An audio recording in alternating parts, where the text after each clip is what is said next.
Meal planning used to remind me of staring into my closet before a night out, full of clothes, but somehow nothing to wear. I'd scroll through recipes like I was shopping for outfits, convinced the right one would finally make dinner feel effortless.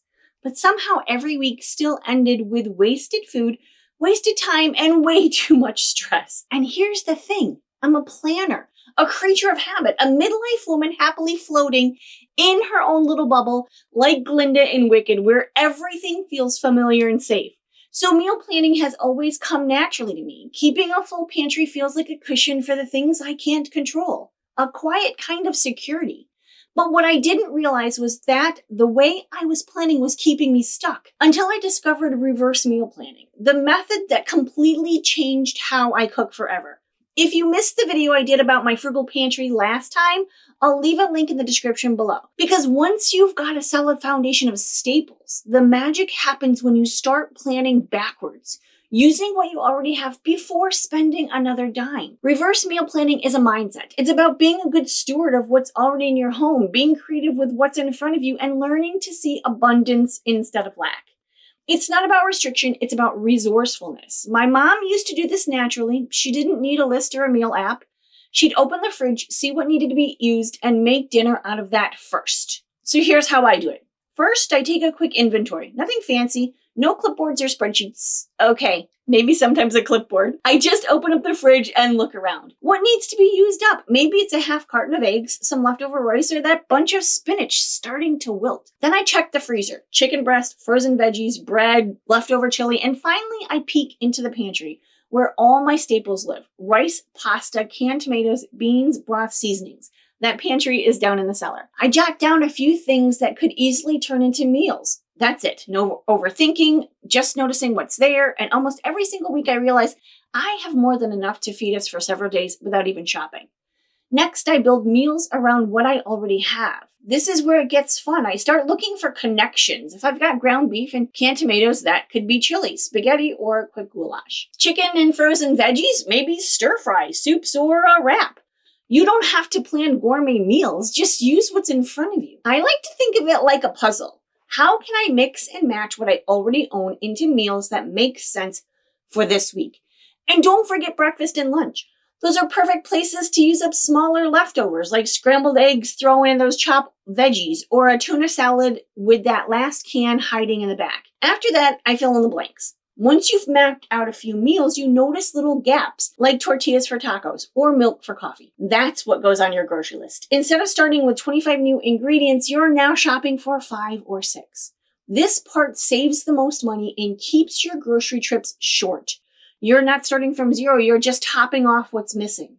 Then I make a quick weekly plan. I grab my 25-cent notebook from Target back to school sales and fill it out for the week. Monday might be chicken stir fry with leftover rice. Tuesday is spaghetti from pantry staples.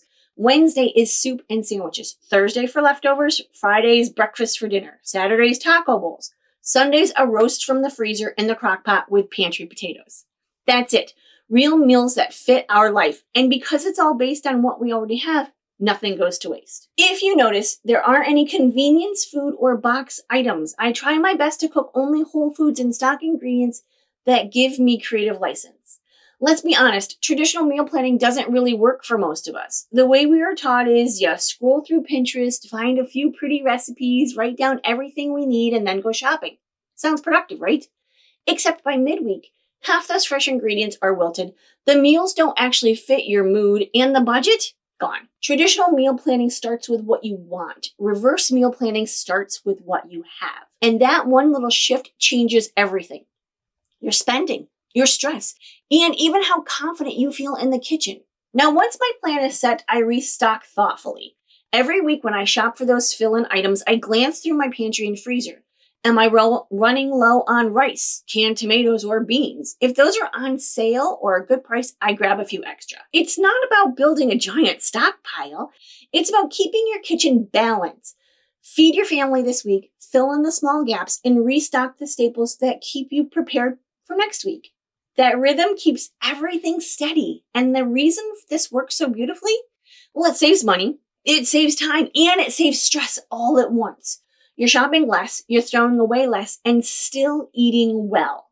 But it also shifts how you see your kitchen. Instead of feeling like you're constantly behind, you start realizing how much you already have.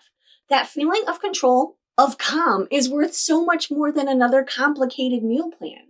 Now, here's something we don't talk about enough: decision fatigue. Meal planning isn't just a food problem, it's a mental load problem. We make thousands of little decisions every single day. And by the time dinner rolls around, your brain is fried. That's when the takeout menu starts calling your name. Reverse meal planning helps remove the decision fatigue because you're already done it once. You're not asking, what should I make? You're saying, what's ready to go? And one less mental tab open. And that feels amazing at the end of a long day. But life happens. Some nights the plan just falls apart. You forget to thaw the meat, the day runs long, or you're just too tired to cook.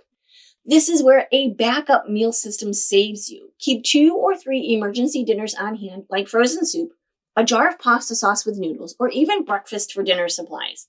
These aren't plan A meals, they're your safety net. That little bit of backup food means you're less tempted to grab takeout and more likely to stay on budget. And speaking of budgets, reverse meal planning ties directly into your financial goals. When you shop your pantry first, your grocery bill naturally goes down. But the savings doesn't mean much unless you do something with them. Every time you come in under budget, transfer the difference to savings, your emergency fund, or your debt payoff plan. It turns a small weekly habit into a long-term win. Want a simple way to get started on budgeting? I've got a free budget planner that you can download. Just check in the description below. There are a few tricks that make this system even easier. Keep a running list on the fridge of anything you run out of. That becomes your grocery list. Batch cook basics like rice or roasted chicken so meals come together faster. Store things in clear containers so you can see them, because if you can't see it, you'll forget about it. Rotate your freezer stock by moving older items to the front. And if you need structure, try theme nights like Pasta Monday, Taco Tuesday, Soup Wednesday, or Breakfast Friday. It keeps things simple without being repetitive. Now let me show you what this looks like in real life. Here's a true example from my own kitchen. Last week I had 2 chicken breasts, a handful of carrots, half a bag of frozen broccoli, and a box of pasta. I roasted the chicken and veggies with olive oil, garlic, and salt. Then I tossed it with pasta and a sprinkle of Parmesan cheese. It was delicious and used up what I already had. The only thing I bought that week were milk and bananas. My grocery bill? $14. It's not flashy, but those small, consistent wins add up fast. If you've got picky eaters, don't worry. You can still reverse meal plan with a family. Ask what meals everyone's craving and see how you can make it work with what's already at home. Most of the time, you'll find you already have most of what you need. If your family likes variety, rotating your go-to meals so things don't get boring. And if you want to build in takeout or leftover nights, do it. The system isn't about perfection, it's about practicality. The secret to keeping it going is simple. Make it part of your weekly rhythm. I like to do mine on Sunday mornings with a cup of coffee. I open the fridge, make a list, plan the meals, and jot down what's needed. It takes maybe 15 minutes. You could do it Friday night before shopping or Monday morning before work, whatever fits your life. The key is to make it a habit. Once it's part of your routine, you'll never go back. And the bigger picture, this isn't just about saving on groceries. Every time you spend less at the store, that's money that can go toward your goals, paying off your debt, building your savings, or planning something fun like a weekend winter getaway. When you start seeing those small wins add up, it's empowering. You're no longer reacting to your grocery budget, you're running it with confidence. At the end of the day, reverse meal planning isn't about restriction, it's about intention. It's about looking at what's in front of you and realizing you already have enough to make it work. It's about making smarter choices without sacrificing comfort or joy. So before you make your grocery list this week, open your fridge first. You might be surprised at how many meals are already waiting there. And another suggestion for you, use AI, something like ChatGPT, to help you come up with meal ideas with what you already have. It's free to use. Open it, type in what you have, and ask them for meal ideas from what's already available. Because when you start using what you already have, you spend less, waste less, and stress less. And that's what real frugal living is all about. And if this video spoke to you, don't forget to like, share, subscribe, and watch this video next.